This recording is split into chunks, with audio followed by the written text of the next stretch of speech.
Communal harmony ministry यानी कि आपसी भाईचारा बढ़ाने के लिए एक मिनिस्ट्री, अलग अलग धर्म को मानने वाले, मजहब को मानने वाले लोगों के बीच भाईचारा बढ़ाने के लिए एक मिनिस्ट्री हो सकती है। क्या आपने ऐसा कभी सोचा है? जी हाँ, मैं बिल्कुल सही कह रहा हूँ। ऐसा हिंदुस्तान में सच में हुआ है। ऐसा किया था नेताजी सुभाष चंद्र बोस ने। नेताजी सुभाष चंद्र बोस ने जब आज़ाद हिंद सरकार बनाई, जो कि आज़ाद हिंद फौज के साथ बनाई गई थी, जिसमें अलग अलग मिनिस्ट्री थी, तो कम्युनल हार्मनी मिनिस्ट्री भी बनाई गई थी, जिसके हेड एहसान कादिर, लेफ्टिनेंट कर्नल एहसान कादिर थे, और जिसने के एक बड़े लेवल पर प्रोपेगेंडा भी किया और अलग अलग कदम उठाए जिससे हिंदू, मुस्लिम, सिख, ईसाई में भाईचारा ज़्यादा से ज़्यादा बढ़े। जी हाँ, पिछले 150 साल से हिंदुस्तान हिंदू, मुस्लिम, सिख, ईसाई के बीच अलग अलग तरीके के दंगे, फसाद या और परेशानियां झेल रहा है। अंग्रेज़ों ने इनके बीच फूट इसलिए डालना शुरू किया था ताकि हिंदुस्तान कभी एक मुल्क के तौर पर एक साथ न खड़ा हो और उनका मुकाबला न कर सके। जब भारत आज़ाद हो गया तो छोटी छोटी पॉलिटिकल पार्टीज, छोटे छोटे पॉलिटिकल नेता, उन लोगों ने ये कोशिश शुरू की कि इस फूट के ज़रिए वो अपनी पॉलिटिक्स यानी कि अपनी सियासत चमका सकें। दूसरी तरफ हिंदुस्तान के बाहर जो मुल्क हमारे दुश्मन हैं, उन्होंने आग में घी डालने की कोशिश की या डाला और इस दंगे को भड़काया ताकि हिंदुस्तान आप कमज़ोर रहे। आप समझ सकते हैं एकता की जो ज़रूरत है, यूनिटी की जो ज़रूरत है, किसी भी मुल्क को मजबूत बनाने के लिए कितनी ज़रूरी होती है। ऐसे में नेताजी सुभाष चंद्र बोस ये बात समझते थे कि अगर हिंदुस्तान को एक मजबूत मुल्क बनना है, अगर अंग्रेज़ों से जीतना है और अंग्रेज़ों से जीतने के बाद एक मजबूत मुल्क के तौर पर उभरना है, तो हिंदू, मुस्लिम, सिख, ईसाई के बीच भाईचारा होना ज़रूरी है। ये ज़रूरी है कि हर हिंदुस्तानी खुद को हिंदुस्तानी समझे। ऐसे में ये कैसे मुमकिन है जबकि आप रेलवे स्टेशन पर जाते थे, हिंदू पानी, मुस्लिम पानी, सिख पानी अलग अलग होता था। ये कैसे मुमकिन है कि फौज में अलग अलग रेजिमेंट के अलग अलग नारे थे? ये कैसे मुमकिन था ऐसे हालात में?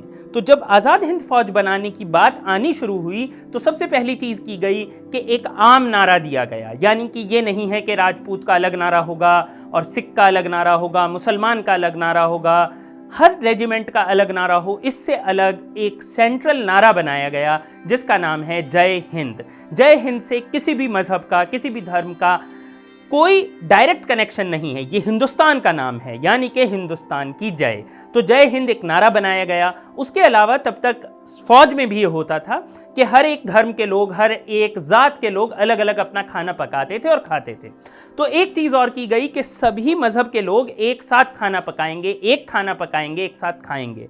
यहाँ तक कि ये भी है कि नेताजी सुभाष चंद्र बोस को जब किसी मंदिर, मस्जिद या चर्च में बुलाया गया या उनके साथियों को बुलाया गया तो उन्होंने ये शर्त रखी कि उसमें पूरी आज़ाद हिंद फौज को बुलाया जाए। ये नहीं है कि कोई एक ज़ात या कोई एक मज़हब को मानने वाले लोग ही इन रिलीजियस जो जगह हैं, मंदिर, मस्जिद, चर्च, इनमें जाएंगे, गुरुद्वारे में जाएंगे, सब जाएंगे। उन्होंने ये शर्त रखी, सब जाएंगे वरना कोई नहीं जाएगा। ये सारी चीज़ें हुई। उसके अलावा प्रोपेगेंडा के लेवल पर एहसान कादिर के अंडर तरह तरह के प्रोग्राम चलाए जाते थे, तरह तरह से लोगों के बीच जाते थे। और इस बात को आबिद हसन साहब ने भी लिखा है कि किस तरीके से आज़ाद हिंद फौज में और आज़ाद हिंद सरकार ने इस चीज़ को सामने रखा कि हमारे मज़हब अलग हो सकते हैं, हमारी ज़ात अलग हो सकती है, हमारी ज़बान अलग हो सकती है, हमारी चमड़ी का रंग अलग हो सकता है, लेकिन हमारा मुल्क एक है, हमारी आइडियोलॉजी एक है। आइडियोलॉजी है नेशनलिज्म, राष्ट्रवाद, यानी कि हिंदुस्तान का होना, हिंदुस्तान की आज़ादी। और जब आज़ाद हो जाएंगे, सिर्फ आज़ादी तक की बात नहीं है, जब आज़ाद हो जाएंगे तो हिंदुस्तान को दुनिया का एक मजबूत मुल्क बनाना है। वहाँ के हर इंसान को, हर हिंदुस्तानी को दुनिया में सबसे अव्वल इंसान बनाना है। ये एक आइडियोलॉजी है। इसमें अलग अलग मजहब को आप मानेंगे, आप मान सकते हैं, आप अपनी अपनी ज़ात मान सकते हैं, लेकिन हिंदुस्तान एक होगा। उसमें कोई ऊंच नहीं होगी, कोई नीच नहीं होगी, कोई छोटा नहीं, कोई बड़ा नहीं। ऐसे में एक ऐसी मिनिस्ट्री की बहुत ज़रूरत थी जिसका नाम कम्युनल हार्मनी काउंसिल या कम्युनल हार्मनी मिनिस्ट्री कहा गया। इसका बहुत ख़ास एक अगर आप देखें तो उस ज़माने में, जब आप इस बात को ऐसे समझ सकते हैं कि 1941 में जब सुभाष चंद्र बोस हिंदुस्तान छोड़ के बर्लिन गए और बाद में जापान और सिंगापुर यहाँ सब गए, तो वो वही दौर है जब हिंदुस्तान में हिंदू मुस्लिम दंगे अपने पीक पर हैं, अपने चरम पर हैं। यहाँ पर पाकिस्तान की डिमांड चल रही है, यहाँ पर अलग अलग लोग अलग अलग नाम पर लड़ रहे हैं। आदिवासी महासभा अलग है और कहीं पर जात है, कहीं पर मजहब है, सब लोग आपस में लड़ रहे हैं, दंगे हो रहे हैं। लेकिन ऐसे में आज़ाद हिंद फौज ने, सुभाष चंद्र बोस ने एक कम्युनल हार्मनी काउंसिल बनाई और इस बात को पक्का किया कि साउथ ईस्ट एशिया में कभी भी, आप इस बात को ध्यान रखिए, कभी भी हिंदू, मुस्लिम, सिख या ईसाई आपस में कोई झगड़ा नहीं हुआ। और यहाँ तक जब 1945 के बाद जब युद्धबंदी के तौर पर INA के सोल्जर्स को हिंदुस्तान लाया गया, सबको पता है ढिल्लो सहगल शाहनवाज का जब नारा लगा लाल किले में, तो उस दौर में, ये वो दौर था, 1946 का दौर है, आप समझ सकते हैं, हिंदुस्तान में बंटवारे की हवा चल रही है, दंगे चल रहे हैं। और ऐसे में मुस्लिम league, Hindu Mahasabha, Congress, communist party या जितनी भी पार्टियां थी, वो कोई भी अपने मेंबर्स को नहीं रोक सकी। सब लोग एक साथ आज़ाद हिंद फौज के हिंदुस्तानी सिपाहियों के लिए सड़कों पर आए। उन्होंने बड़े बड़े एजिटेशन किए और उसमें उन्होंने ये बात खुद मानी कि ये लोग हिंदू, मुस्लिम, सिख, ईसाई नहीं हैं, ये लोग हिंदुस्तानी हैं, आज़ाद हिंद फौज के फौजी हैं और हिंदुस्तान की आज़ादी के सिपाही हैं।